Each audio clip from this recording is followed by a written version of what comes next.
former United States Senator Rick Santorum. Our founders created a constitution that put the states at the top of the food chain. That is not the Constitution we live under today.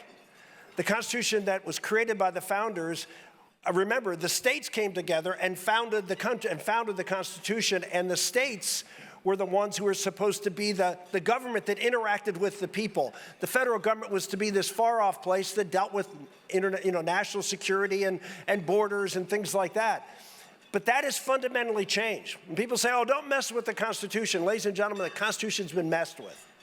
This Constitution that people walk around and show is not the same Constitution that our founders created. If you ask for a copy of the Constitution from the General Printing Office in Washington, D.C., you won't get this. You know what you'll get? 2,600 pages. Because that is, people say, oh, we ignore the Constitution. No, Congress doesn't ignore the Constitution. They actually abide by the Constitution as amended by hundreds, if not thousands, of Supreme Court decisions. The left doesn't amend the Constitution by going through a process that's bottom-up that requires every state to pass a resolution and 38 states to ratify an amendment. They do it by getting 5 justices on the Supreme Court.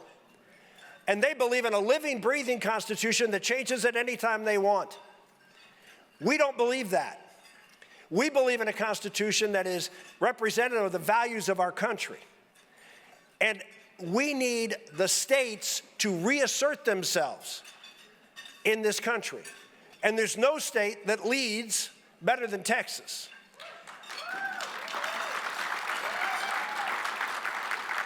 Texas passed our resolution to call for a convention of states to do 3 things. They passed it 8 years ago. To do 3 things.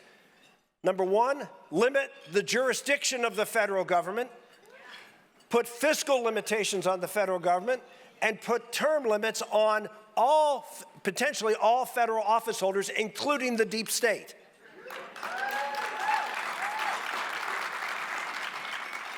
You passed that, but you also passed it with a sunset clause, which sunsets now. So the state, if you're going to maintain your leadership that you are so proud of, we need to get to it. And so I would encourage each and every one of you. There's a little handout there on your tables. There is a petition that you can sign right here. You can sign it, or you can go to the QR code in the back and you can do it online. If you're listening on streaming, you can go to cosaction.org and sign up and sign the petition and let your legislators here in Texas know that this is a priority issue. We need to continue to lead. 19 other states have passed this resolution. We are working in about 6 states right now to add to that number. This is something that can happen and must happen. Here's why. There are lots of reasons, but here's what I fear most as someone who's been around Washington for years. Here's what will happen when the Democrats take control of the Senate the next time. What will happen is, and by the way, the presidency of the House, assume they get all 3 of them, which could happen, candidly, in 3 more years. We know, because they've said it, that they will eliminate the filibuster in the United States Senate. That means they'll be able to pass anything with simply 51 votes in the Senate and 218 votes in the House and have a president sign it. And I guarantee you the first thing they will do is pack the United States Supreme Court. You worry about losing the Second Amendment? Imagine 13 justices on the court, 8 of which are in favor of abolishing the Second Amendment or dramatically limited it. That will happen. That will happen. They will repeal, they will get rid of every state law when it comes to election. They will pass a federal election law, and every state will have to live under California election laws. We will never have another election that's honest in this country. They will add D.C. and Puerto Rico and maybe Greenland as a state. I'm kidding about Greenland, but I'm not about D.C. and Puerto Rico. I'm telling you, they will probably get rid of the vote of the Electoral College, and they will do anything they can to do what they are focused on, which is to take and control power in Washington, D.C., to control your life. This is real, And this will happen. I have an amazing gift. I wrote a book back in 2004 called It Takes a Family in response to Hillary Clinton's It Takes a Village. And I said over the next 10, 15 years, the left was going to destroy the family, upset and destroy marriage.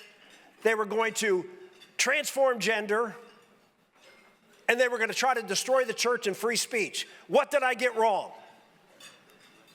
I was called an extremist. I was called an alarmist. But you know what I was? I listened to what they said they were going to do, and I believed them. This is what they're going to do. And you, Texas, need to lead the effort to stop them.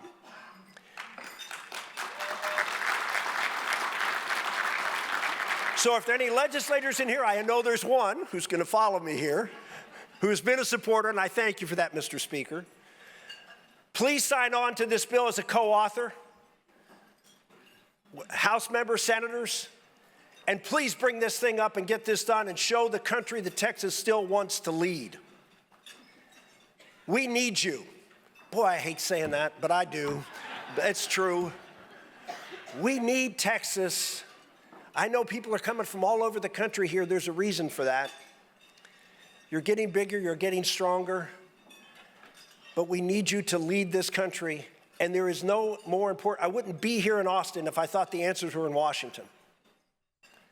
It cannot be fixed there. No one ever came into my office when I was in the United States Senate or the House and said, please cut my program. Anybody in this room believe that we are not headed to a fiscal collapse? Raise your hand if you do not believe that. They are not going to do anything in Washington, D.C. to fix that. It has to come from you. It has to come from the people, and the mechanism that our founders put in the Constitution in Article 5 was to give you, the people and the states, the right to offer amendments to control Washington. The Constitution was about checks and balances. In 1912, you removed the check that kept Washington a backwater town with no power. And that check was having state legislators appoint United States senators. Prior to that, the entire debt of the United States was $1.50 from the Spanish-American War. There was no debt, there was no big agencies, there was no power in Washington. The Constitution was changed to allow Washington to explode. You cannot fix a structural problem without structural reform, and the structure is our Constitution. Exactly. So I just want to thank you for being here. Thank you for supporting TPPF.